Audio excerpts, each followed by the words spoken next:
Hello guys, actually എനിക്കിന്നൊരു പണി കിട്ടിയ ദിവസമാണ്. ഞാൻ വർക്ക് കഴിഞ്ഞ് വന്ന ടൈമിൽ സന്തോഷ് എന്നിട്ടൊരു മെട്രോ സ്റ്റേഷൻ വഴിയാണ് വന്നത്, M1 മെട്രോ സ്റ്റേഷൻ.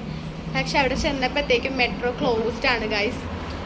അപ്പം ഞാൻ പെട്ടിരിക്കുകയാണ്. പിന്നെ ഞാൻ ഇവിടെ നിന്ന് M2 മെട്രോയിൽ തന്നെ കയറി അവിടെ നിന്ന് ട്രാം പിടിച്ച് ഒരു സ്റ്റോപ്പിൽ വന്നിരിക്കുകയാണ്. ഇനി ഇവിടെ നിന്ന് വേറൊരു ട്രാം പിടിച്ചിട്ടുണ്ട് എനിക്ക് വീട്ടിലേക്ക് ചെല്ലാൻ വേണ്ടിയിട്ട്. അപ്പം ഇന്ന് ആകെ സീനായിട്ടുള്ളൊരു ദിവസമാണ്. മെട്രോ ഇതുപോലെ പണി തന്നെ ഇത് ആദ്യത്തെ സംഭവമൊന്നുമല്ല കേട്ടോ. ജോലി കഴിഞ്ഞ് വരുന്ന മിക്ക സമയത്തും ഇതുപോലെ പണി കിട്ടാറുണ്ട്. പക്ഷെ പുതിയ വീട്ടിലേക്ക് മാറിയതിനു ശേഷം ഇത് ആദ്യത്തെ സംഭവമായിരുന്നു. അങ്ങനെ ഒരു കണക്കിന് 2 ട്രാമൊക്കെ പിടിച്ചിട്ട് ഞാനിതാ എൻ്റെ സ്റ്റോപ്പിലേക്ക് എത്തിച്ചേർന്നിരിക്കുന്നു. അങ്ങനെ നടന്ന് ചെന്നപ്പോഴത്തേക്കും അതാ സിഗ്നൽ. പിന്നെ സിഗ്നൽ മാറാൻ വേണ്ടി ഇവിടുത്തെ ഈ ഒരു ബട്ടൺ പ്രസ് ചെയ്തു. സിഗ്നൽ മാറുന്നവരെ വെയിറ്റ് ചെയ്തു. അങ്ങനെ അവസാനം ഞാൻ എൻ്റെ റൂമിലേക്ക് എത്തിച്ചേർന്നിരിക്കുന്നു ഗായ്സ്. അപ്പോൾ ഇന്നത്തെ വീഡിയോ ഇത്രയേ ഉള്ളൂ. Bye bye.